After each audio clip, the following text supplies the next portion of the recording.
Hey, ça cartonne les amis, et comme dirait Daffy Duck... Bienvenue dans mon monde. Et donc, vous l'aurez compris, enfin, bien que vous ayez deux licences dans la même vidéo, si ça c'est pas un putain de beau cadeau, à mon cosplay de Sora de Kingdom Hearts, nous nous replongeons dans l'univers de Disney pour vous faire une vidéo que j'ai eue récemment, l'idée me trottait en tête juste après avoir posté ma vidéo Disney Tag par rapport à un film qui était sorti à peu près à la même date, et que du coup je trouvais intéressant de faire, à savoir mon top 5 des méchants de Disney que je trouve charismatiques. Alors, ce thème se déroulera en deux vidéos. La première que je vais vous tourner maintenant, à savoir mon top 5 personnel, et un autre top bonus que je vous prépare pour d'autres méchants que je trouve tout aussi charismatiques, mais qui ne font pas partie de mes préférences. Donc le film auquel je fais référence en fait est Maléfique, dont le rôle principal a été interprété par Angelina Jolie. Voilà. Allez, on commence tout de suite. Numéro 5. Première égalité entre Clayton dans Tarzan et McLeish de Bernard et Bianca au pays des kangourous, la suite des aventures de Bernard et Bianca. Alors, qu'ont de charismatique ces deux personnages, me direz-vous? Eh bien, je vais vous répondre, tout simplement rien. Enfin, ils n'ont rien de particulier. Ce ne sont pas des méchants qui ont des super pouvoirs, ont des capacités surnaturelles, ou savent encore manipuler la sorcellerie ou je ne sais quoi d'autre. Ce sont simplement des chasseurs purs, durs et simples. Mais pas que, ce sont des braconniers, et des braconniers déterminés plus que jamais à atteindre leurs objectifs. Quand ils ont une idée en tête, ils vont la mener jusqu'au bout, et tiennent à atteindre leur objectif, et peu importe ce qui se dressera sur leur route, ça risque de faire mal. Sachant que le premier s'en prend exclusivement aux animaux et est capable d'intégrer par manipulation une équipe d'explorateurs, à savoir celle constituée par Jan Porter, son père et Tarzan lorsque ce dernier les rejoint. Et le deuxième s'en prend non pas qu'aux animaux, mais aussi aux enfants. Et oui, regardez le film, vous verrez à quel point ce personnage est diabolique. Donc pour moi, voilà, 5e place pour ces deux braconniers super malhonnêtes. Numéro 4. Jafar dans Aladdin.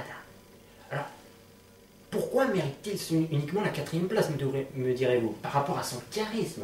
Eh bien pour moi, je reviens par rapport à ce que j'ai dit précédemment pour Clayton et McLeish. C'est avant tout un être humain, c'est avant tout quelqu'un qui est obsessionnel, qui a un but à atteindre, qui a des objectifs en tête et qui tient absolument à les atteindre. Mais le truc c'est que, eh bien, en dehors de ça, ça reste un mec banal comme les autres. Vous m'excusez, mais en plus, si on lui retire son couvre-chef, je sais pas vous, mais moi il me rappelle le docteur Facilitier, le méchant dans La Princesse et la Grenouille. Ah si, il y a un air de famille. Il y a un air de famille, je suis désolé. En plus, ce film a été réalisé par les créateurs d'Aladdin et de la petite sirène. Bah si, mais non. Mais surtout, Jafar, quand même, c'est un manipulateur. Car avec son sceptre en forme de serpent des sables, ce mec est capable de contrôler l'esprit et le mental des personnes qui le regardent.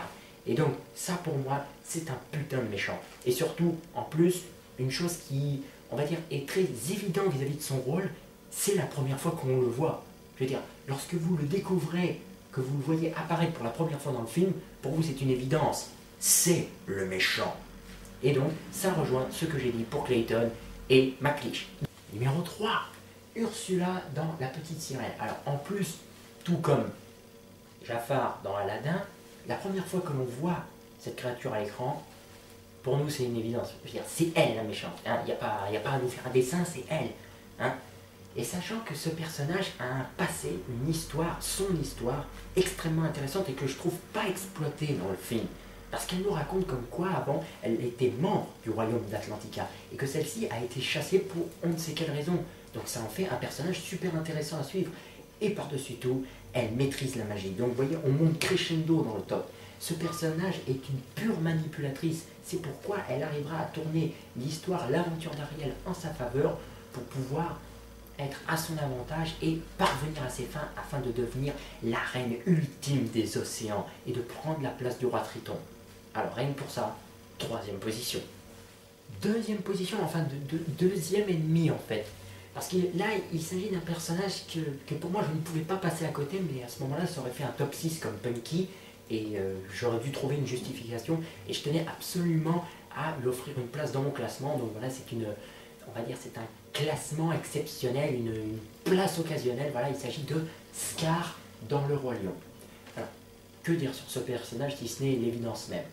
Encore une fois, c'est le méchant, on s'en doute bien, mais là où ce personnage est extrêmement charismatique, c'est qu'il est tout aussi manipulateur qu'Ursula ou Jafar, et qu'il arrive à rendre Simba lors de sa jeunesse super naïf, et à le prendre sous son aile pour parvenir à ses fins, atteindre son objectif, atteindre son but. Ouais, je sais, je me réponds, mais que vous vous laissez comme ça, donc ce qui le rend encore plus fourbe, encore plus sadique, encore plus perfide, encore plus machiavélique, parce qu'en plus, c'est son oncle à Simba. C'est donc le frère de Mufasa, celui qui va mener le roi à sa perte. Voilà, oui, merci beaucoup. Voilà. Et pourtant, ça reste qu'un lion. Enfin, là où ça rejoint justement Clayton et McLeish, c'est que ce personnage n'a pas de capacité surnaturelle, n'a pas d'instinct animal, je ne sais quoi, surévolué ou quoi que ce soit. Non, ce personnage a juste une personnalité des plus diaboliques. Et c'est ça qui fait tout son charme. Donc pour le coup, deuxième position et demie. Bravo, vous m'avez compris. Deuxième position, nous avons une nouvelle égalité entre deux super méchantes. Deux sorcières par excellence. L'une qui a su avoir à nouveau du galon grâce à une célèbre actrice pour un spin-off, Angelina Jolie. Et la deuxième qui est simplement la maîtresse de toutes, celle qui a lancé le genre avant que l'on décide de nous servir des espèces de sorcières bien-aimées ou charmed. Un foutu exchange. Nous avons donc Maléfique dans La Belle au Bois dormant et la belle-mère reine transformée donc en sorcière dans Blanche-Neige et les Sept Nains. J'ai tout simplement envie de dire iconique, hein, entre une qui maîtrise particulièrement la magie et l'autre qui est donc une nouvelle fois manipulatrice et qui reprend à peu près tous les traits de caractère des personnages cités jusqu'à présent, jusqu'à empoisonner sa belle-fille qui est donc un peu comme pour les techniques de chasse de McLeish et Clayton, hein, des méthodes plutôt discutables pour parvenir à ses fins. Voilà, ce sont deux sorcières tout simplement iconiques qui ont su traumatiser tous les enfants qui ont regardé les films Disney jusqu'à présent depuis leur première apparition. Donc voilà, pour ça, deuxième position. Et sur la première marche du podium, the number one, le numéro 1 du top 5 des vilains de Disney est Gaston de La Belle et la Bête. Alors oui, je sais, c'est la surprise. Je pense que la plupart d'entre vous ne s'attendaient pas à cette personnalité-là pour le numéro 1 de ce top 5, mais pour moi, ce méchant est le plus charismatique au monde. Non pas qu'il s'agit du méchant de mon Disney princesse préférée, mais parce que ce méchant a le potentiel, a le mérite de regrouper tous les traits de caractère qui font le succès des méchants précédents, cités précédemment dans ce top. Et pour moi, ça, c'est putain de charismatique. En plus, soyons honnêtes, comme je vous l'ai dit, il y a une évidence par rapport au rôle des méchants. C'est que lorsqu'on les voit la première fois apparaître à l'écran, on devine leur rôle. On sait que c'est eux les méchants. Tandis que qui aurait pu penser la première fois que vous avez vu La Belle et la Bête que ce mec, bien que se mettant un peu trop en avant, macho en tout cas pour son personnage, aurait pu être le méchant de l'histoire. Quand on vous présente la bête, pour vous, c'est une évidence, c'est elle qui va causer des ennuis à Belle, c'est elle qui va lui faire du mal ou quoi que ce soit. Et pourtant non, et c'est là que c'est génial. C'est durant l'évolution du film, le développement des personnages, celui-ci est détestable à un point vous n'imaginez pas. En fait, c'est un méchant super moderne que vous pouvez que vous pouvez croiser dans la vie de tous les jours en fait, et notamment pour les filles. On le sait tous, draguer pour les mecs de nos jours, c'est assez compliqué. Mais le problème, c'est que ce personnage est tellement obsessionnel, macho, fourbe, machiavélique, que pour lui, tant qu'il n'a pas atteint son objectif, qu'il n'est pas parvenu à ses fins, il va continuer, il va, entre guillemets, se battre pour y parvenir. Et même si c'est peine perdue, il y croit encore, et c'est ça qui en fait un personnage super intéressant pour moi. Je veux dire, ce personnage en vient quand même à enlever le père de Belle, enfin ou du moins le faire passer pour fou dans le but de se marier avec elle, et même si la dernière le remet en place à certains moments... Dès qu'elles ont des idées dans la tête, c'est l'horreur. Tu es un analphabète basique et primaire.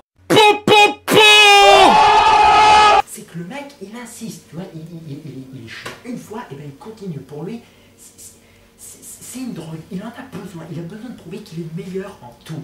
Et c'est là où je me permets, pour la fin de ce top 5, de le remettre moi-même en place, à savoir, Pour moi, Gaston est peut-être le mec le plus macho, le plus mythomane qui puisse exister dans le monde Disney. Hein. En plus, comme je vous l'ai dit, de regrouper tous les traits de caractère des méchants précédents, ceux qui en font leur charme et justement leur charisme, ce méchant-là, en plus d'être chiant, il n'est même pas intelligent. Mais je veux dire, à mon avis, il a dû faire passer tous ses muscles uniquement dans ses bras et rien dans la tête. Car je peux même moi, oui, seul le battre en maths. La matière que j'aime le moins au monde, avec cet extrait. Petit, je gobais 4 douzaines d'œufs pour être fort, pour me sentir à l'aise. Bon, on va pas revenir sur le fait que déjà, essayer de se mettre en valeur très jeune, voilà, c'est... On va pas dire que c'est mal vu par la société, mais... C'est pas déconseillé, hein. Déjà tu veux donner une certaine image de soi, faut pas mentir déjà trop jeune, hein. Mais bon, là encore j'ai envie de dire, il mangeait 4 douzaines d'œufs quand il était gamin, et encore il nous précise pas en combien de temps, donc ça passe encore. Mais là où il essaye de se vendre, et de se rendre intéressant, c'est avec ce qui suit. Maintenant que je suis grand, j'en avale 49, c'est pour ça que je suis le roi des balles.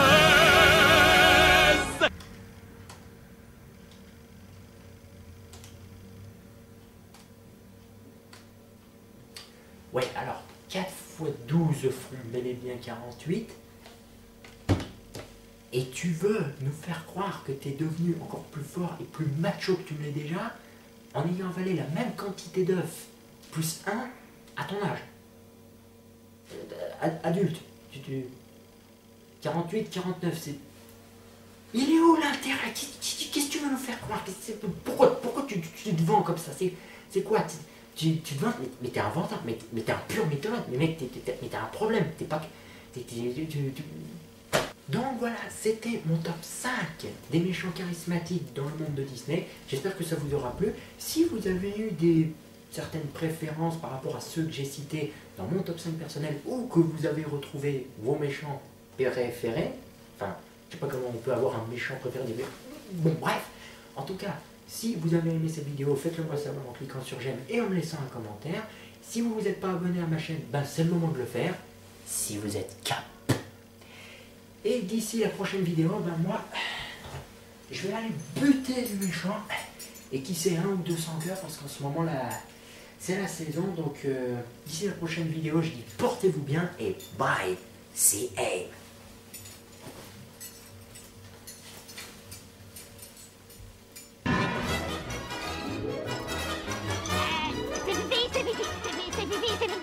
Bonne nuit, Porquet. C'est pipi. À demain. Vous pouvez rentrer, les amis.